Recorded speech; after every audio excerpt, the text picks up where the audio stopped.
Well, welcome back to our walk through the letter of Romans. You'll notice that I am in my office this time, and I'm not playing games like I did in the earlier part of these video devotions and taping in different settings.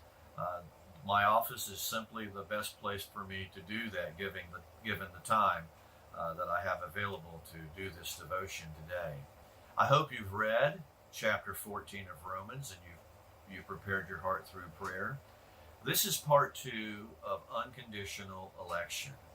Last time we noted unconditional election as it applied specifically to the Jewish people. And while Paul is still dealing mainly with the Jewish question here, so to speak, in the last part of this chapter, he opens up the doctrine of election to show as it applies to Gentiles as well.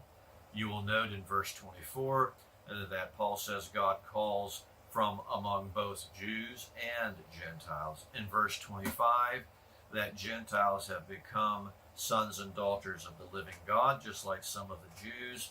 And then in verse 30, that they have attained the righteousness of faith, which, by the way, was the same righteousness of faith that was credited to Abraham back in chapter 4 of Romans. So although the Jewish people are still in the background here, Paul expands the doctrine of election to include the way that God saves Gentiles as well. And let me be clear about one thing while we're here. There has only ever been one way that God has chosen to save a people for himself. And this is true whether we are in the Old Testament or in the New Testament. This is true whether we're talking about him saving Jews or saving Gentiles. The only way that God has ever saved anyone is by sovereign grace. Sovereign grace. Now, having looked last time at how election applies to the Jewish people specifically, we now pick up with a second heading here: unconditional election and the fairness of God. Unconditional election as it relates to the fairness of God.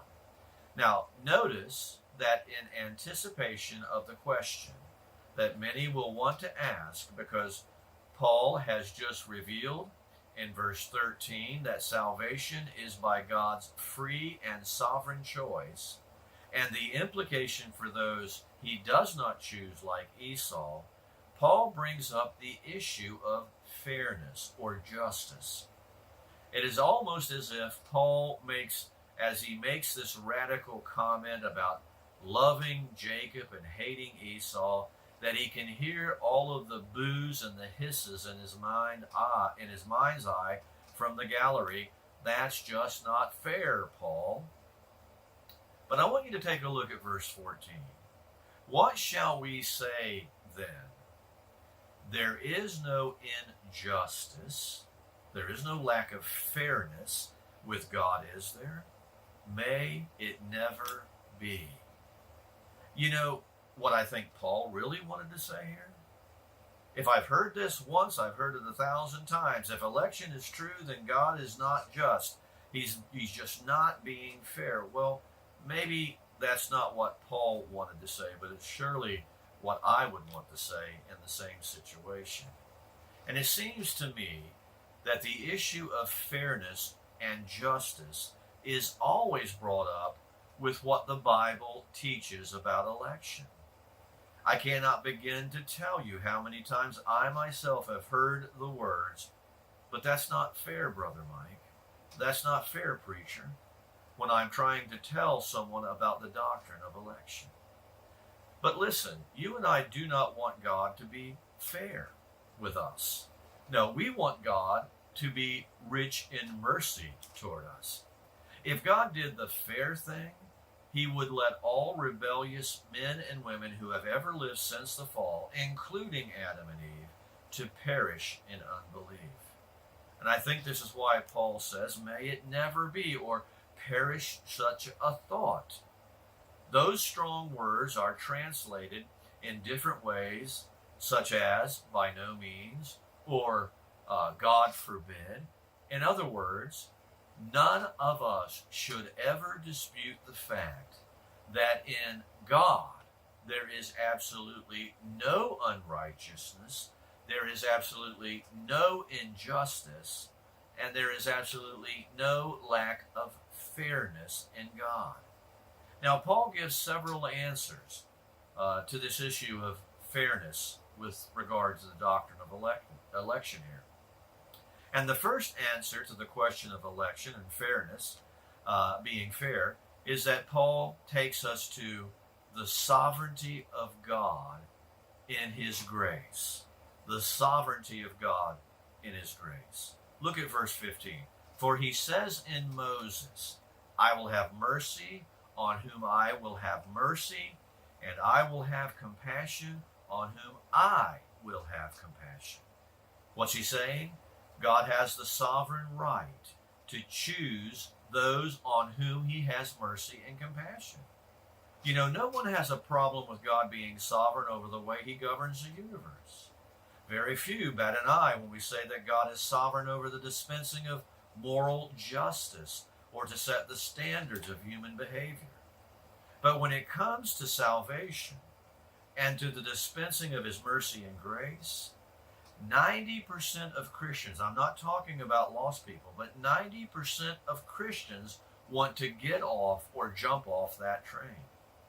They will accept the sovereignty of God with everything or in everything except his saving grace. To them, God is not sovereign in his disposition of grace, because if he were sovereign, he would have to show the same mercy to everyone before he could show it to anyone. Scripture paints a much different picture of God's saving grace. So what is really behind the statement, that's not fair? What is really behind that statement is that God, you owe grace to everyone.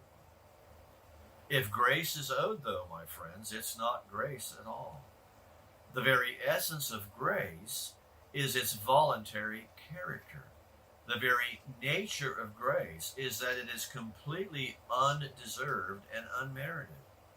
And so God reserves to himself the sovereign absolute right to give grace to some and to withhold that grace to others without being charged with unfairness or injustice. Now, to counter this, many claim that God is sovereign over everything in the universe except the will of man. When it comes to human will, they say God willingly, listen, God willingly limits his sovereignty. Well, now that sounds good until you realize that God either is sovereign or he isn't. And he cannot willingly limit himself because he reveals to us in many places that he works all things after the counsel of his own will. Now, he has just said, or Paul notes what he said back in the Pentateuch and in many other places, that I will have mercy on whom I will have mercy. Now, does that sound to you like I will willingly limit myself when it comes to man's will? That I will put constraints on my will and I will limit my sovereignty when it comes to the will of man and to saving men and women? Now, a second way that Paul answers the fairness issue is to take us to God's sovereign purpose in all that he does. God's sovereign purpose in all that he does. He mentions what God said about Pharaoh. God raised this man up for the very purpose of demonstrating his power and the proclamation of his name. His name, beloved, is synonymous with glory. So the sovereign purpose of God in election is the same as it is for everything else, to glorify himself. Paul's final words on this issue of fairness are hard for people to take. God has mercy on whom he desires, and he hardens whom he desires. And listen, in both the saving of sinners and in the judgment of sinners, he is just as glorified. Now, I cannot get into all of the issues this raises, but it is safe to say that God does all that he does, including with election or in election, for his own glory.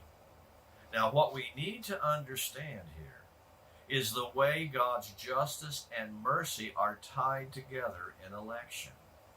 If God has mercy on whom he has mercy, does that in turn mean that he must have mercy on everyone?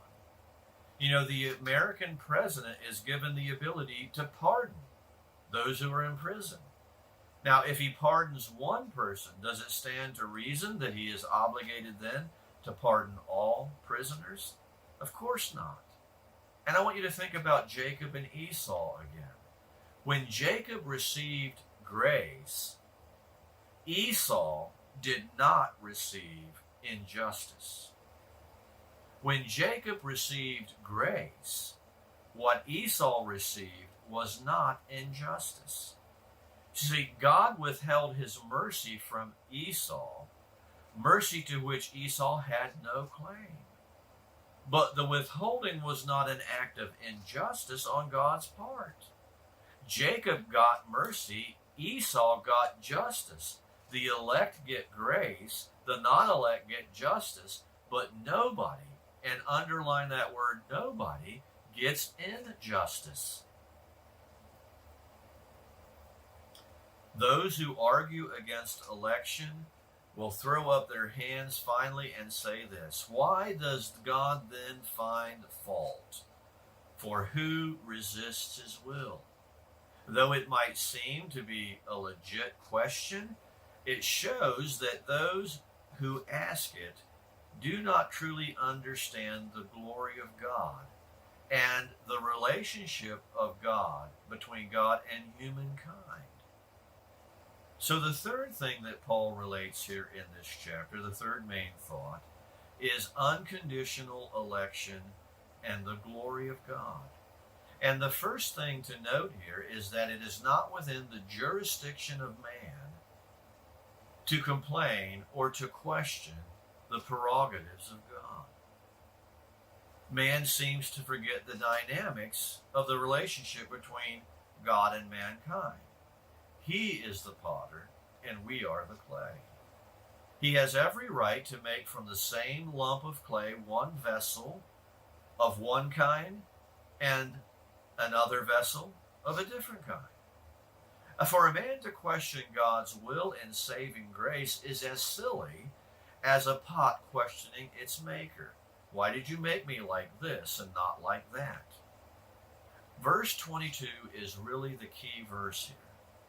Because verse 22, where Paul talks about what if God, although willing to endure with much patience vessels of wrath prepared for destruction, and he did so in order to show or manifest the abundance of his grace and glory on those vessels of mercy he's prepared beforehand. When he talks about that, he's saying this: my friend, it's all about the glory of God. Everything is about the glory of God. God patiently endures vessels of wrath prepared for destruction, because in the destruction of those vessels, the glory of God as the perfectly holy and just judge of sin is manifested. Their judgment magnifies his holiness and his wrath against sin. And my friend, this is much of who God is as his mercy and grace. And the riches of his glorious mercy and grace are made known then on vessels of mercy, which he prepared beforehand for glory. And so what is the takeaway for those of us, for you and me, who have experienced God's saving grace in election? Well, it is most certainly not to be filled with a sense of pride or arrogance. It's really not to fall into the trap that many of the Jews fell into of thinking that they were special and they were unique because of something in them. No, friends. I think that the takeaway is best summed up for us in the words of a lovely old Christian hymn. Love so amazing, so divine, demands my soul, my life, my all. That, my friends, is the only appropriate response to the way God has chosen to save a people for himself. I love all of you, and I hope to see you next time. God bless.